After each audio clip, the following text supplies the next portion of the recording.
Thanks for coming through, King. I truly appreciate you. It's definitely an honor, first and foremost. No doubt. I was trying to do this shit a few weeks ago when I got jammed up, man. COVID and all Yeah, that. yeah. I'm Yeah, glad you're feeling better, man. yeah, for sure. Okay, okay. For the viewers who may not know who you are, man, you a legend. You a pioneer. You definitely made hip hop history on several occasions. Um, who are you and where you from? For those who don't Yeah, know you. Granddaddy IU from Hempstead, Long Island. I'm originally from Queens, South Side Jamaica, Queens, but I've been in Hempstead for so long. You know what I'm saying? I moved to Hempstead when I was young, so Hempstead is what it is. You know what I mean? I could Yeah. dig it. I could dig it. Uh, Mm-hmm. well, my next question is, how did you get exposed to hip hop? Was it something you heard on the radio, or was it already in your community at that time? Nah, hip hop wasn't on the radio at this time. When I first got exposed to hip hop, it was through like the cassette tapes, the battle tapes with the Cold Crush 4 and Fantastic Five and all that. You know what I'm saying? From like the late 70s, like 78, 79. It Okay, wasn't, okay. it ain't hit the radio till like Rapper's Delight was the first shit that hit the radio. And I thought that was corny. You know what I'm saying? When it came out, you know what I'm saying? Of course, it grew on me because they played the shit out of it. But you know, I was first exposed to the real hip hop. You know what I'm saying? Right, Yeah, that's what's up. So you seen it from the beginning, man. yeah, That's yeah, amazing. yeah. I was mad young. I was like, holy shit, what is this? You know what I'm saying? Because it was brand new. Like it was totally different. It was people that was a little bit older than me, but still like I could relate to, as opposed to like everything before that was James Brown and Ohio Players and Earth, Wind and Fire and all that older cats. You know what I'm saying? Which ain't nothing wrong with that, but you know what I'm saying? Because that's what I grew up on. But it wasn't nobody that I could look at and was like, oh shit, this look like homeboy from down the street. You know what I'm saying? That was actually doing some music. So when that came, it was like, oh shit, you know what I'm saying? And they was telling the stories that I could relate to. You know what I'm saying? I wasn't in love. I was too young. So all that, all that other shit, that my parents was playing, that was, you know what I'm saying? That was for them. Right. You know what I mean? Yeah. Oh yeah. So when did you actually start participating? Did you start off as an MC, or was you b-boying or doing graffiti? How did you actually get involved in? I started writing rhymes. Everybody try to do graffiti. You know what I'm saying? Even if you ain't go to the train, because we had trains in Long Island. We had the Long Island Railroad. You be a jackass to go try to do some graffiti on there. You going straight to jail. But you know what I'm saying? Everybody was doodling in they notebook in school. You know what I'm saying, thinking they was graffiti artists. But now I started writing rhymes first, and it just took off because I actually did poetry before that. So Mm. it was like natural for me to, what I'm saying, write rhymes. You know what I mean? Okay, okay. How did you connect with the Juice Crew? Bismarck. Bismarck, he happened to be, he really from Long Island, but at the time he was living in Jersey. But him and one of my mans was cool. And my man knew that I could rhyme. And Biz had just got a production deal because he had made that Just a Friend. So he was like the Mm. hottest shit out. So they was giving him whatever he wanted. He got a production deal. I think a 5 artist production deal, but he didn't have 5 artists. So he was like scrambling, looking for artists. You know what I'm saying? To fill the void or whatever. And my man put him on to a demo tape that I had, the joint called "The You Was Smooth," and that was it. He was like, "Yo, where he at? Come on, man, stop calling me. I'm doing something. Fuck out of here." And yeah, so they found me. He called me, said he wanted to meet up, and I didn't believe it. I'm like, yeah, right. This is Biz. Fuck out of here. What it really was. You know what I mean? And he came around, came to my mom's crib. The rest was history. Man, that's what's up. R.I.P. to Biz Markie. I actually got a chance to meet him some years ago, man. A legend, a pioneer for Yeah, sure. funny motherfucker, y'all. Biz is a Oh funny yeah, motherfucker. Yeah. definitely. Uh, Now, now, what was your role in the Juice Crew? Like, I know you was an MC, but you was doing some ghostwriting as well for different members. nah, I don't know why everybody say that. I wrote for Biz and I wrote for Shantae. You know what I'm saying? Mm. And I did some production for Shantae and Biz as well. But you know what I'm saying? Biz can't let nobody else get the production credit because he was the producer. So you know what I'm saying? What I did for Biz on production side is not listed. Oh yeah. I could dig it. I could dig it. I Everybody, mean, but them. everybody else was I'm saying was a lyricist. Shan, Yeah. Cool G Rap. Imagine that. I ain't writing for no fucking Cool G Rap or Big Daddy Kane. You know what I'm saying? Them niggas just, you know what I mean? Wow, but still, man, you was a part of that's probably the illest crew in hip hop history, man. Like you say, Kane, Coogee Rap, Shan, Biz, yourself. You know, how did that feel? You know what I'm saying, to be a part of that? Did you get to work with the other guys as well? I did some shit with Cool G Rap later on. Me and Biz did some joints. I never did nothing with Kane. Kane ain't fuck with me. Kane ain't fuck with me until afterwards. You know what I'm saying? When I first came there, because he thought that at the time him and Biz had a fallout, and I ain't know that. I ain't had nothing to do with that. But he thought that because I had a daddy in my name, you know what I'm saying, and Biz actually Mm, brought him on and brought me on. So he thought that he was trying to bring me on as some spiteful shit to him or whatever that situation was. So he ain't fuck with me at all until afterwards. And then he told me why. Like, nigga, you serious? Yeah, but yeah, it is what it man, is. that's crazy. Yeah. Right, right. So let me see. The first album, man, how did that come about, and what was the recording process like? Well, that was like my first time in an actual like professional studio, which was Power Play, and everybody at the time was recording in Power Play.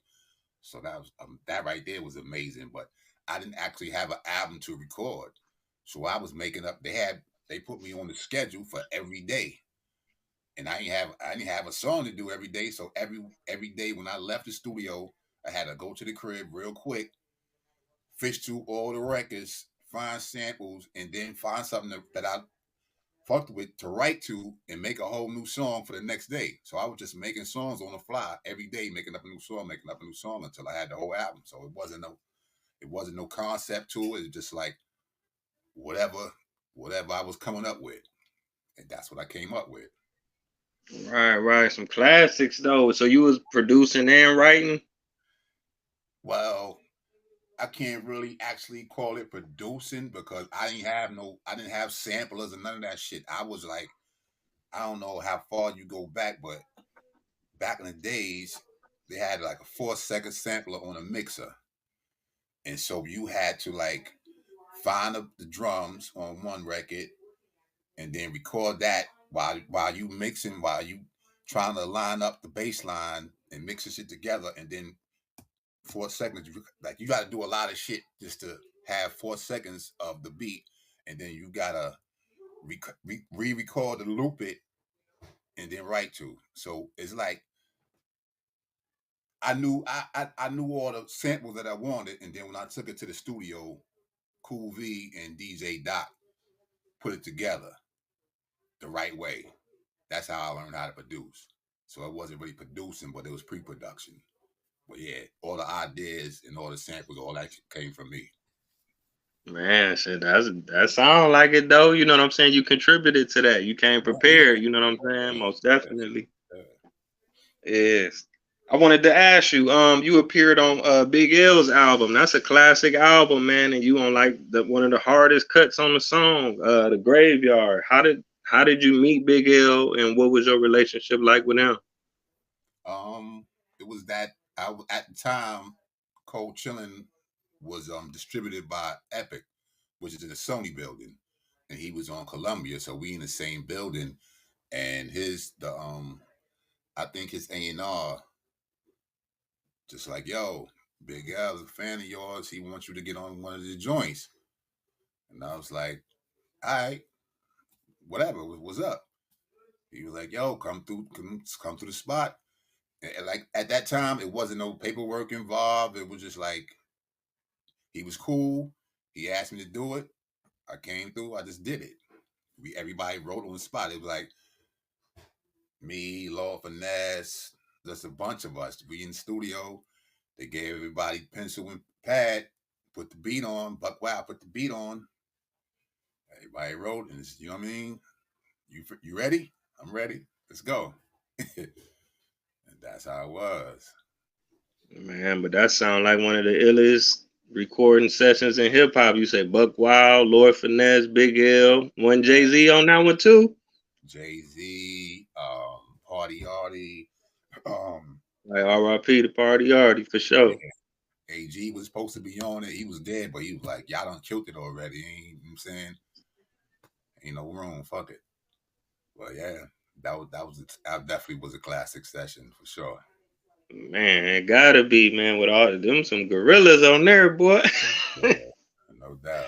Right. Now, did you interact with Jay-Z back then? What, you know what I'm saying? Nah. What was his role? You know? Nah. Oh, okay. He just was in the booth, just getting it like everybody else, huh? Matter of fact, he didn't even come. He did his shit somewhere else and sent it. Like that was actually the first time I ever saw somebody or heard somebody participating on the joint and not being there. I don't know if he was Hollywood at the time or he just figured out, like, nah, I ain't do my shit when I'm doing it now, whatever. But yeah, he wasn't there when we recorded that. He wasn't there already. Oh, okay, but still though, man, that definitely. He used to come up to the office. He used to be with Kane. You know what I'm saying? He was Kane protege at the time. Like Kane would put him on shows. You know what I'm saying? Have him open up or just bring him out to do a quick verse, shit like that. So I've been around him before he blew up. He pretty much was the same dude. Wow, that's amazing, man. Yeah. Let me see. Oh no, I was checking online. They got a song with you and Pac. Did you have a relationship with Pac? Did y'all record that together? How did that song come about? It's called Ghetto Blues. Yeah, Ghetto Blues. Nah. Me and Pac actually we wasn't homies and none of that shit because he was homies with Treach. You know what I'm saying? When me and Treach had a problem at the time, but that all came about as a remix. That was some felonious shit. That's why I don't know. That's why I don't rep that song because actually it was a dude nigga named Gov from I think from San Francisco, and he had the reference tracks for him, and he wanted my man to do a remix to that song actually, and he wanted me to get on it, and whatever. Long story short, he wasn't. We wasn't in the same studio or none of that shit. Let me see. The song. I like the song though. The song sound raw because I didn't know if it sounded like y'all recorded it back in the day. That's why I was asking. But I know a lot of Tupac songs they remade them, and added people and stuff like that. Mm-hmm. Let me see. So what else you got going on these days? Are you still recording music? Do you have any upcoming projects, books, documentaries, any new music? I was trying to leave this shit alone and just try to be on the production end of it, but like I got bored, so I just got back in the booth. So I'm about to release a couple of joints. I ain't making no full album though. You know what I'm saying?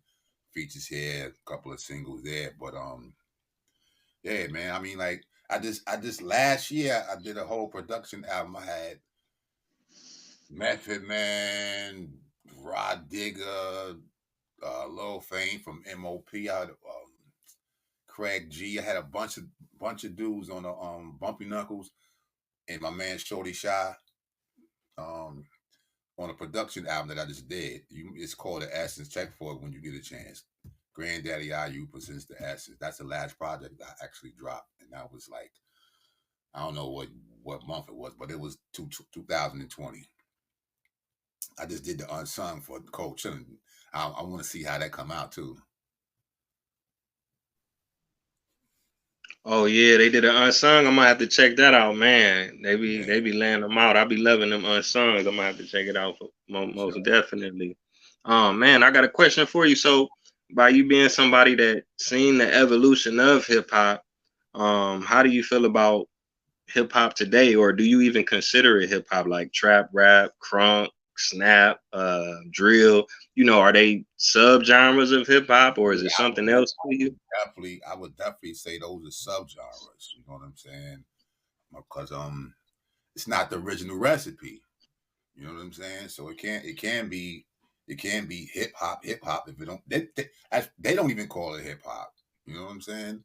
They don't even call it hip hop. They sell the motherfuckers that's doing it. My only problem with that is the shit that they do right now is like no originality, man. It's like they all doing the same thing, following the same script, the same pattern, same cadence. All the drums is the same, and they don't take pride in lyricism. It seemed like like it was an interview. I think Waka Flocka said lyrics. What the fuck I want lyrics for? You know what I'm saying? I don't need lyrics. I'm making, you know what I'm saying? Making whatever type of music that they making. If they getting money from it, they don't care about nothing else. And that ain't what hip hop is about. You know what I'm saying? And Right, right. I'm tired of all the killing, man. Like the killing and shit. Why you glorifying killing? I mean, we talked about, you know what I'm saying, guns and drugs and all that shit, but these niggas is actually killing motherfuckers and putting it on the song. Like that's amazing to me. Like, are you serious? And they promoting it, and like it was a one time where they told us you can't say certain things. You had to be. They were censoring us. There's no censorship now. It's like, yo, I killed this nigga yesterday, and he really did, and it's on the song tomorrow, and the company pushing the song. That's crazy to me. Yeah, man, it's sad. Rapper just died last night from Inglewood. Slim 400. He was a YG artist. Yeah, I Yeah, heard about that. yeah, A man, that's couple of sad. weeks ago was Young Dolph. Like, come on, man, like shit crazy.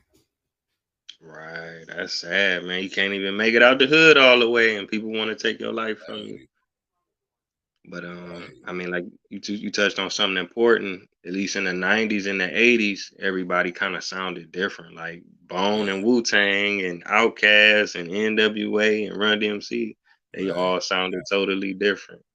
Now But everybody nowadays sound the same. They it got do that sound like one the same formula. rhythm. That one Yeah, formula. That's it. Shit yeah, crazy. that's unfortunate. But I mean, I guess other genres is like that. It's like when rock and roll first started, you had like Chuck Berry and Little Richard, but you got heavy metal, soft rock, punk rock, alternative, hard rock, classic. You know what I'm saying? That shit sound totally different from Good Golly Miss Molly. You know what I'm saying? Right, right. Hmm. They said, good golly, Miss Molly. You feel me though? The people don't even look the same. Yeah, right, You know what I'm right, saying? So right. it's like That's coming. That's coming too. That's right, that's what I'm saying. So it's an honor to even get your perspective on it. Like people would say, well, why do you care or why do you feel this? You was with the Juice Crew. That's hip hop, the epitome of hip hop. So if the Juice Crew tell you what it is, then for that's sure. what it is. You know what I'm saying? You worked Yeah. with Big L, you worked with Hove, you Mm-hmm. worked with Coogee Rap, Biz Markie. You know what I'm saying? That's the Big, heart of hip hop. The soul. You was a part of that. You changed world history, man. The way people make music. for sure. Most definitely. So I want to thank you again, King. I ain't gonna hold you up for sure. It's definitely been an honor, man. And I'm still checking your catalog as well. I was listening to the something new, man. You was killing it. You know what I'm saying? Fresh, fly. That's something that the Juice Crew represented. Flyness, lyricism. Yeah, Y'all set a precedent in hip hop that's gonna last forever. for sure, for sure, for sure. Hmm. I want to thank everybody for tuning in. It's been another episode of Tye Speaks. Until next time, family. Peace. Peace, y'all. Yeah.